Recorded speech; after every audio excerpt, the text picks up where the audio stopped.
안녕하세요. 5분씩 떠나는 문화여행 서울의 서방견문록입니다. 오늘은 대박을 찾아서 도자기 이야기 첫 번째 시간으로 차이나 사시려고 파리에 가시면입니다. 꿈이었던 후추가 서민 후추로 전락해 버리자 항해술을 갖춘 유럽의 상단은 또 다른 황금을 찾아 나서게 됩니다. 바로 백금이 될 자기를 발견한 거죠. 1298년 마르코 폴로가 제노바 감방에서 떠버렸던 20수년간의 중국 모험담이 동방견문록이라는 책으로 나왔지만 아무도 그의 말을 믿지 않았습니다. 프랑스의 책 이름 세상의 불가사의가 이를 뒷받침하죠. 당시 항주의 인구가 100만이라고 소개를 했는데 이러한 숫자는 유럽인들에게는 실체 없는 허풍 그 자체였으니까요.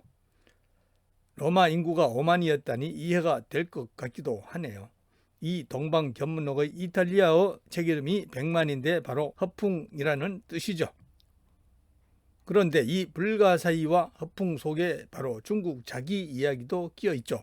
포르셀라나라는 이름으로 소개된 이 자기는 마르코 폴로가 중국에서 본 불가사의 가운데 하나였던 거죠. 원래 이 포르셀라나는 청자고등을 의미하는데 반짝거림과 투명성을 비유하여 붙여준 거죠. 그 이름에 사용된 돼지 포크는 우연이 아니고 이 조개의 뒷모습이 돼지의 뒷모습과 닮았다고 하여 붙였다고 합니다.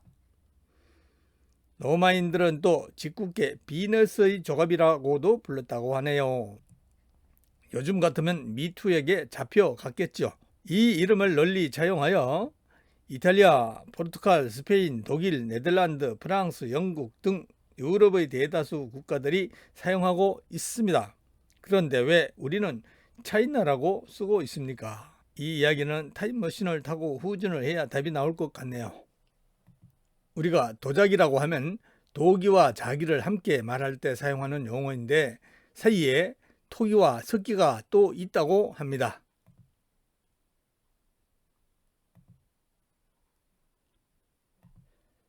지금은 기술이 발달하여 비슷한 기능을 가진 도기, 석기, 자기, 접시를 만들어 같은 매장에서 판매를 하고 있지만 이 용어의 비현천과 보급에는 수천 년의 역사와 땀이 배어 있답니다.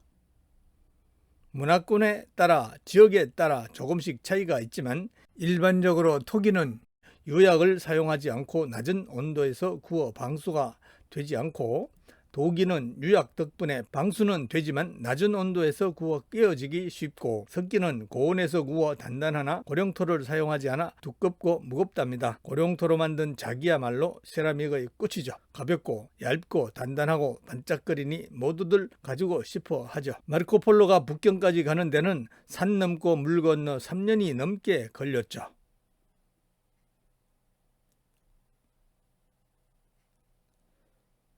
원세조 쿠빌라이를 아련했을 때 중국은 막 청자의 시대를 마감하고 백자의 시대로 넘어가는 과정에 있었습니다. 이 여정에 장사꾼인 마르코 폴로의 부친 삼촌 외 교황의 수사 두 분이 동행했다가 도중에 전쟁 소식이 들리자 얼른 뒤돌아갔다는군요. 예전에는 쩐의 힘이 신앙보다 더 강했던가 봅니다. 고령토 사용과 가마의 발전으로 송나라 당시에 이미 청자와 백자가 자웅을 겨루고 있었다는데 휘정께서 우과 정천이라고 못을 박은 뒤로는 즉 비온 뒤 갠 하늘의 정색을 재현하라는 명이 떨어진 이후 남성 말까지 백자는 뒷전에 머무를 수밖에 없었죠. 송대 때 가입형 50만 시민은 차를 일상화하였죠. 남부지역 전체를 차밭으로 만들고 국가가 직접 관장을 하게 됩니다. 따라서 청자, 잔의 사용이 급격히 늘어납니다. 이어 남송 때 롱취안에서 구워내는 청자는 복건성의 취안저울을 통해서 수출이 됩니다. 페르시아, 중동, 아프리카에까지 진출하여 지금까지 그 흔적을 찾아볼 수 있다고 하죠. 수출된 청자는 주로 사원의 장식품으로 귀한 대접을 받기도 하고 귀족들의 식기로 사용되기도 했답니다. 취안저우는 나중에 차의 수출항으로도 유명해지고 다와 티라는 새로운 차의 명칭을 퍼뜨린 곳이기도 하죠.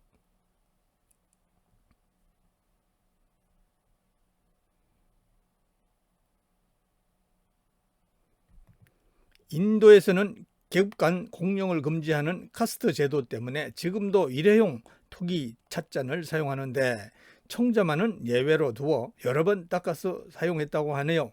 율법도 뛰어넘는 청자, 과연 명품이군요.